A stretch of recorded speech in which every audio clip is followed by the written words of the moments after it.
Good morning, sunshine! Mapagpalang araw.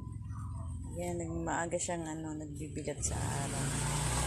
Hindi siya pwedeng ilabas kasi nga, pag nakalabas siya, tuloy-tuloy lang siya ng lakad. Hanggang si hindi na makakauwi, hahanapin ko na naman. Ano yan ba? Ba't natakot ka? Mahangin kasi sa labas. Natakot siya dyan sa yan. Ayan. Magandang araw sa lahat. Maaraw na kahit pa paano. Pero mahangin. Good morning. Mapagpalang araw. Ayan.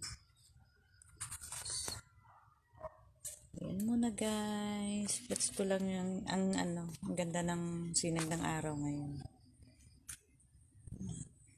Palang araw sa lahat.